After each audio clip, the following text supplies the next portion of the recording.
The reason why this is an interesting chapter, that I like it so much, is that electricity, batteries are all around us. And so I took this picture of my students. There's somebody looking at their cell phone. There's somebody looking at their cell phone. There, I mean, you know this. You know how important are small electronic devices in the world that you live. And so here's a quote by a famous American inventor saying that batteries are not going to be anything worthwhile that people would want to buy in the future. Here's a more modern version. So take a second and read this quote from the article that was written about Tesla's home batteries.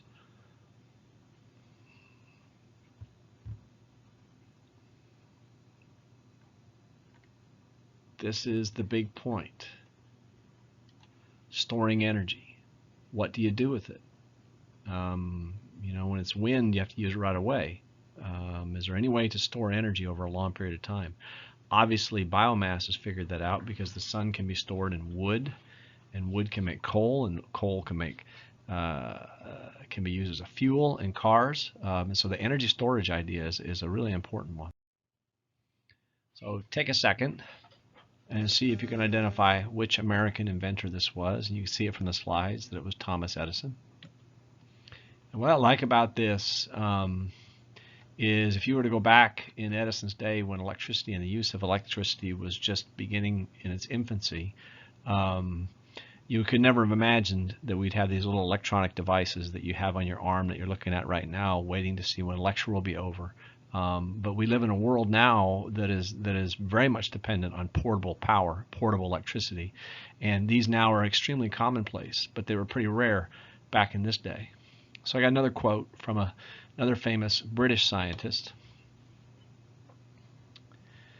and Prime Minister of England being a politician, he asked whether this would ever amount to anything. And this guy who gave the quotes, one of my favorite quotes, he says, one day you'll tax it, and you may not know who this guy is, but he's one of the leading scientists that brought us into the dawn of electrochemistry and understanding the chemistry behind electrons and movement of electrons and batteries and so forth. And he used language that a politician would understand. One day you'll tax it.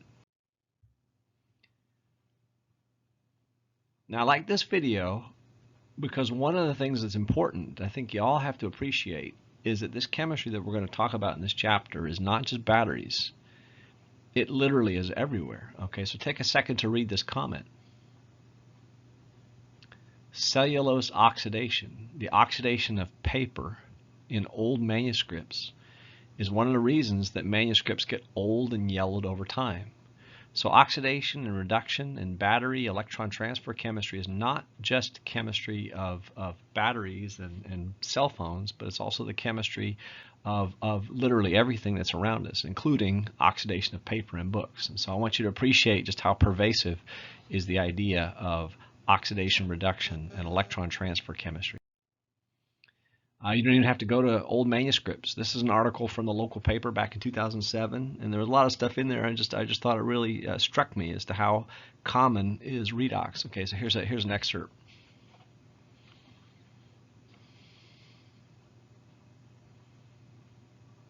So if you look, what are they doing? They're using phosphorus to reduce ephedrine, a pseudoephedrine. That's redox chemistry, that's oxidation reduction, that's electron transfer chemistry that we're going to talk about in this chapter, and they're using it to make meth. And so something as simple as making meth, or as unfortunately as common as making meth, also involves this chemistry. So if you leave nothing else over the last 4 or 5 minutes, leave with the idea that the chemistry of electrons moving around, of oxidation, of reduction, the chemistry that is at the heart and soul of a battery is chemistry that is literally everywhere. It pervades every part of our life. Okay, so I started with a chemical reaction. This is a pretty simple chemical reaction, and so I could ask you a series of questions. You could ask yourself, maybe this is something I could ask on a final. I could have asked it on the last test. Is this an exothermic reaction? You may say, well, how in the world am I supposed to know that if it's an exothermic reaction? One of the ways to know that it's an exothermic reaction we talked about before is that you could add up the energy of all the bonds broken and compare that to energy of all the bonds formed. And if the bonds formed were stronger than the bonds broken, you get an exothermic reaction. We talked about that in previous chapters. Well, where does the energy come from in this reaction? Well, one of the ways we can think about it is the bonds broken and the bonds formed. And you got to remember that there are electrons involved in those bonds that are broken and the bonds that are formed. So then this gets down to it. If this is a reaction and it turns out that it is exothermic, meaning it does give off energy, how do you harness that energy? In other words, how do you take the energy of a chemical reaction and turn it into something useful that people could use? Well, here is an example, one way that you could do it. You could take exactly this chemical reaction and you could put it right back here behind a space shuttle, and you could use the energy of that chemical reaction to launch things into outer space. And that's exactly what's happening right there. The thrust from that engine, which is burning hydrogen and oxygen, combining them, is providing the lift that's moving that spacecraft into outer space. Well, what else could you do? You could do it this way. And we're not going to go over all of this figure right now, not right this second, but I want you to appreciate, if I look at figure 723 in the book, this is a process which is using hydrogen, it's using oxygen, it ends up making water, and in the process generates electricity that I could use to power my car or to power my home or anything that would require electricity, like a laptop or even a cell phone. And so the idea that I think that I want to leave on this slide is that it doesn't matter what the reaction is. That same reaction can be harnessed in two different ways. So I want you to appreciate that as different as these two pictures look, the heart and soul, the energy of this reaction is providing the energy of the picture on the left, and is providing the energy of the thing that's generating electricity on the right. And so part of the engineering in harnessing the energy that's released from a chemical reaction is to engineer it in such a way to make it efficient and to make it useful for the device that I'm using, whether it's a rocket ship or a cell phone.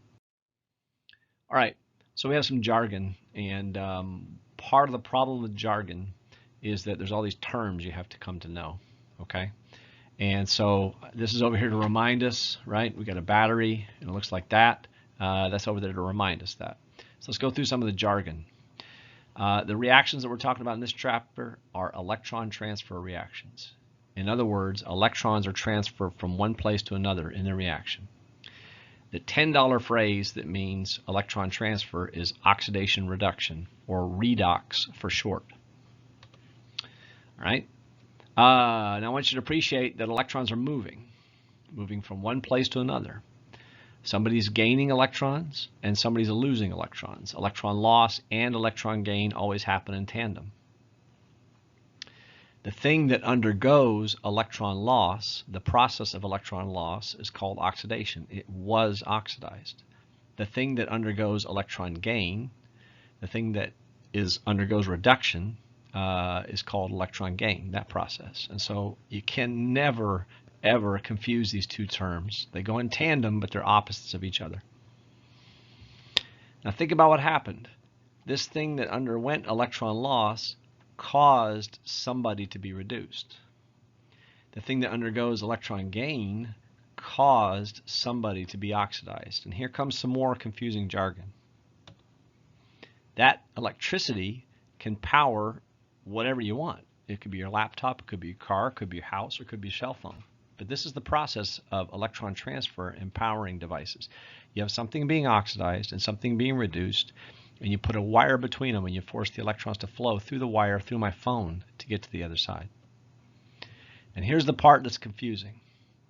The thing that was oxidized caused reduction and is also called the reducing agent, the agent that brought about the reduction of somebody else. The thing that was reduced caused oxidation and is called the oxidizing agent because it caused the oxidation of somebody else. And if you think that jargon's not confusing, then you understand it a lot better than me.